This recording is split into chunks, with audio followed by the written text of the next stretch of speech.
So hey guys, world of a mortal সিরিজের এই এপিসোডের শুরুটা হয় লাস্ট পার্টের শেষের সাথেই, যেখানে আমাদের দেখানো হয় যে শাও চ্যান কাছেই একটা দ্বীপে পৌঁছে গেছে যেখানে জাও উপস্থিত ছিল।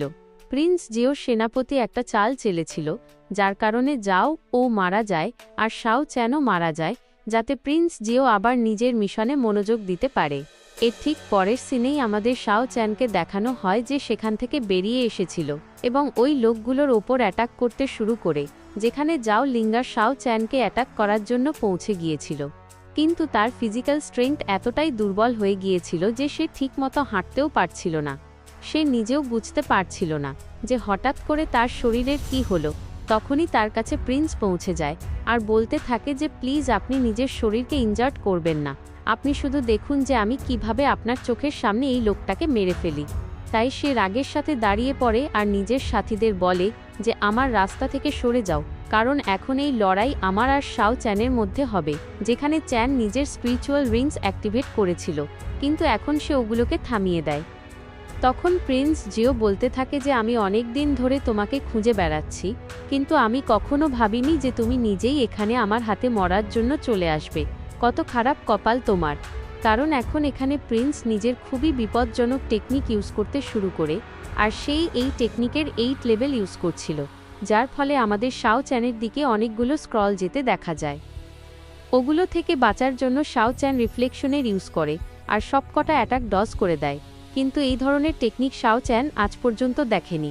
তাই সে বলতে থাকে যে এই সবকটা স্ক্রল আমার আর কী বা করবে, যা থেকে নিজেকে বাঁচানোর জন্য শাও চ্যান এখানে একটা অনেক উঁচু জাম্প দেয়। কিন্তু আমরা দেখতে পাই যে স্ক্রলগুলো তার পিছু ছাড়ে না, বরং অ্যাটাক করতে যাচ্ছিল। তখনই প্রিন্স শাও চ্যানকে বলতে থাকে যে আমার এই টেকনিকের কাছে সেলফ কন্টেন্ট পাওয়ার আছে, যারা নিজেদের অ্যাটাক করতে জানে আর সাথে সাথে ডিফেন্স করতেও জানে। তাহলে এবার তুমি আমাকে বলো যে তুমি কিভাবে আর কোথায় পালিয়ে যাবে।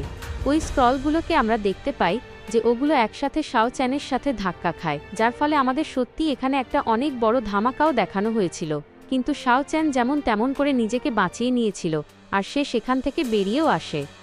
কিন্তু এতেও প্রিন্স জি থামার পাত্র ছিল না। সে বারবার আর লাগাতার নিজের স্ক্রল দিয়ে শাও চ্যানকে হিট করছিল, যেখানে শাও চ্যান অ্যাটাকগুলো ডজ করছিল আর নিজেকে বাঁচাচ্ছিল। যখন অনেক দেরি হয়ে যায়, তখন শাও চ্যানও ইউজ করতে শুরু করে নিজের স্পিরিচুয়াল রিংস, যেগুলোকে সুপার ফাস্ট স্পিডের সাথে সে ওই স্ক্রলগুলোর ওপর হিট করে দিয়েছিল। শাও চ্যানের এই অ্যাটাক সত্যি এত বেশি স্ট্রং ছিল যে সে প্রিন্সকে অনেক দূর পর্যন্ত পিছিয়ে দিয়েছিল, যার কারণে সেও একটু শকড হয়ে গিয়েছিল আর যাও ও একটু শকড হয়ে গিয়েছিল।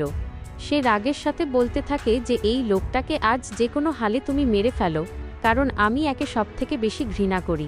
প্রিন্স বলতে থাকে যে প্রিন্সেস আপনি চিন্তা করবেন না, আপনি শুধু একটু অপেক্ষা করুন, আপনার ইচ্ছে আমি খুব শীঘ্রই পূরণ করে দেব। যেখানে সে নিজের অ্যাটাকের লেভেলকে আরও বাড়িয়ে দিয়েছিল, কারণ সে নিজের ওই স্ক্রলগুলোকে ট্রান্সফর্ম করতে শুরু করে ডার্ক ডিমন স্পিরিটে, যা যখন এখানে অ্যাপিয়ার হয় তখন আমাদের দেখানো হয় একটা বিস্টের স্পিরিট, যার পাওয়ার লেভেল সত্যিই খুব বেশি ভয়ানক ছিল এবং তার সাইজও অনেক বড় ছিল, কারণ এটা আসলে ছিল একটা ডিমন স্পিরিচুয়াল টাইগার, যার গর্জন করায় এত বেশি এনার্জি বের হয় যে তার কারণে শাও চ্যান তার পাওয়ার লেভেল সম্পর্কে জানতে পেরেছিল, এমনকি আশেপাশের লোকজনেরও তার শক্তির আন্দাজ হয়ে গিয়েছিল। তখনই শাও চ্যান বলতে থাকে যে তুমি কি ভাবছো, শুধু তুমিই কি আমাকে সাপ্রেস করতে পারবে তোমার পাওয়ার দিয়ে? কারণ তখনই শাও চ্যানও বের করে নেয় নিজের স্পিরিচুয়াল বিস্টের স্পিরিটকে, যা ছিল ড্রাগন এগের স্পিরিট। আর এখন তো শাও চ্যান পাওয়ার গেইন করে কাল্টিভেশন করে তার পাওয়ারও বাড়িয়ে নিয়েছিল। তাই সে বলতে থাকে যে এখন তুমি জানতে পারবে 8 হাতওয়ালা ইভিল ড্রাগনের আসল পাওয়ার সম্পর্কে, যে ওটা কতটা বিপজ্জনক এবং তার সাথে ধাক্কা লাগার কারণে তোমার কতটা ক্ষতি হবে। এই দুটো স্পিরিচুয়াল বিস্ট একে অপরের সাথে ধাক্কা খেতে যাচ্ছিল, যেখানে প্রিন্স নিজের বিস্টকে পাঠিয়ে দিয়েছিল, তাই শাও চ্যানও পিছু হটে না, সেও তখনই অ্যাটাক করার জন্য পাঠিয়ে দেয়। এই দৃশ্যটা সত্যিই দেখতে খুব সুন্দর লাগছিল, কারণ যখন দুটো হেভেন লেভেলের বিস্ট একে অপরের সাথে ধাক্কা খাবে, তখন তো অবভিয়াসলি তার কারণে ধামাকা তো খুব জোরদার হবেই। দুজনের ধাক্কা লাগার কারণে এত বেশি এনার্জি বের হয় যে প্রিন্স আর বাকি লোকেরা শাও চ্যানের সামনে নিজেদের অকাত বুঝতে পারে। কিন্তু ওই ধামাকার ঠিক পরেই শাও চ্যানও এখান থেকে গায়েব হয়ে গিয়েছিল। কারোরই বোঝা যাচ্ছিল না যে হঠাৎ করে এই ছেলেটা কোথায় গায়েব হয়ে গেল। প্রিন্স বলতে থাকে যে ও এখান থেকে কোথাও যায়নি, নিশ্চয়ই এখানেই কোথাও হবে, জলদি খোঁজা শুরু করো, কারণ আজ আমাকে যে কোনো হালে ওর মৃত্যু দেখতে হবে। যাকে খোঁজার জন্য সব লোক তখনই যেতে শুরু করে। লিঙ্গার বলতে থাকে যে শাও চ্যান, এখান থেকে পালানোর কথা ভুলে যাও, কারণ তুমি এখান থেকে কোনোভাবেই পালাতে পারবে না। সেই মুহূর্তে আমরা সেনাপতিকে দেখি, যার কাছে পৌঁছে যায় একটা সিপাহী, আর সে তাকে খবর দেয় শাও চ্যানের পালানোর। এর কারণে তো আপনার সব প্ল্যানই চৌপাট হয়ে গেছে।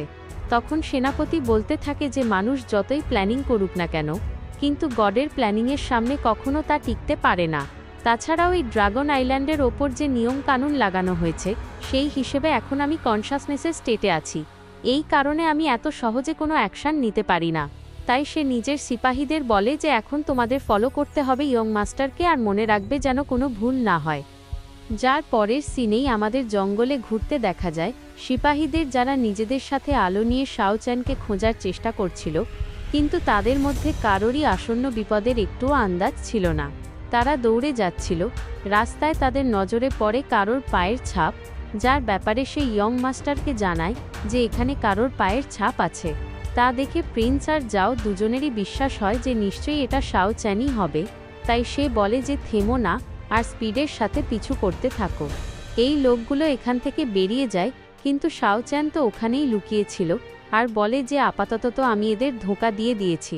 কিন্তু এই যে জিউ ফ্যামিলির ইয়ং মাস্টার আছে, তার শক্তি ভ্যাং জিফ্যাং আর লিউয়ের থেকে অনেক গুণ বেশি। এর কারণে তাকে প্রিন্সের হামলা থেকে বেঁচে থাকতে হবে। সে বলতে থাকে যে তার কাছে এত শক্তি আছে যে সে যাওকে বাঁচাতে পারে। এই কারণে শাও চ্যানকে সবার আগে নিজের শক্তি বাড়ানোর ব্যাপারে ভাবতে হবে, কারণ তবেই গিয়ে সে এত বেশি পাওয়ারফুল আর এত সব শত্রুদের সাথে ফাইট করতে পারবে। এটা ছাড়া তো পসিবলই না যে সে এমনটা করতে পারবে। এরপর আমাদের পরের দিনের সিন দেখানো হয়, আর আমরা দেখতে পাই শাও চ্যানকে, যেখানে সে একদমই নিশ্চিন্ত হয়ে যাচ্ছিল, কিন্তু তখনই হঠাৎ তার পা লেগে যায় একটা লুকানো ফাঁদে, যার ফলে অনেক বিপজ্জনক অ্যারো হিট করতে যাচ্ছিল শাও চ্যানকে। যে অ্যারোটাকে সে ডজ করে আর নিজেকে বাঁচিয়ে নেয়, কিন্তু তার সাথে সাথে আরও অনেক হামলা প্রিপেয়ার হয়ে গিয়েছিল শাও চ্যানকে হিট করার জন্য, যা থেকে বাঁচার জন্য সে নিজের রিফ্লেকশনের ইউজ করে আর সব কটা হামলা ডজ করে দেয়। এরপর শাও চ্যান তখনই এখান থেকে পালাতে শুরু করে দিয়েছিল, কারণ এই হামলাগুলো থামার ছিল না।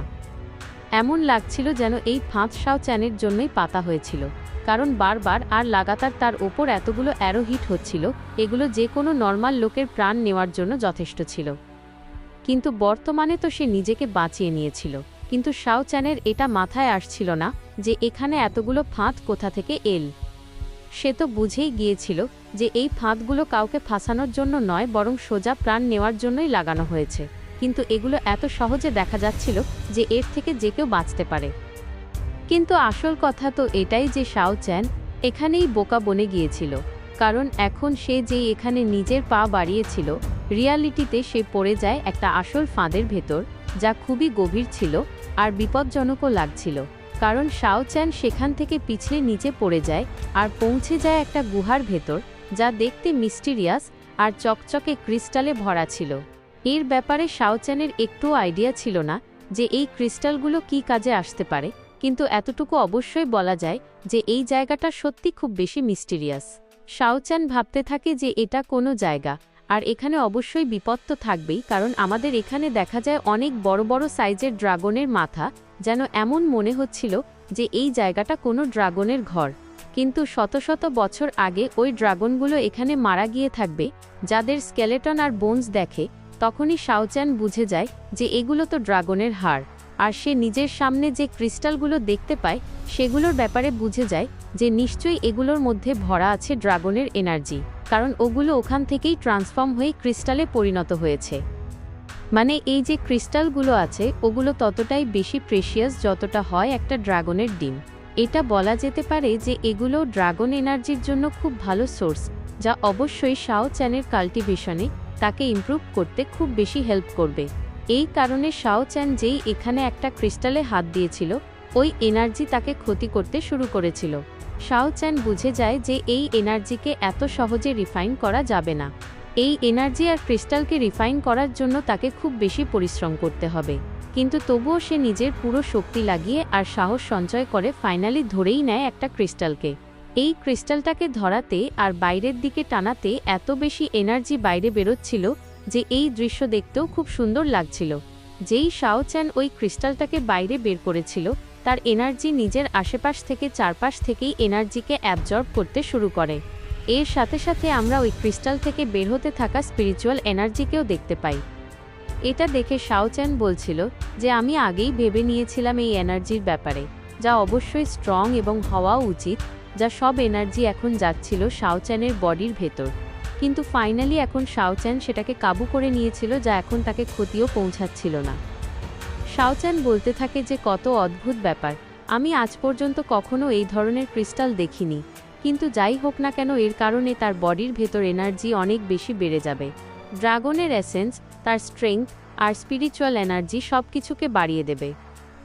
সাথে সাথে আমরা মাটিতে পড়ে থাকা আরও অনেক ক্রিস্টাল দেখতে পাই, যেগুলোকে ওঠাতে ওঠাতে শাও চ্যান বলতে থাকে যে এই ক্রিস্টালগুলো আমার খুব কাজে আসবে, তাই এই ক্রিস্টালগুলোকেও আমার সাথে নিয়ে যাওয়া উচিত, যে ড্রাগন এনার্জির থেকে ভালো আর পাওয়ার সোর্স কী বা হতে পারে।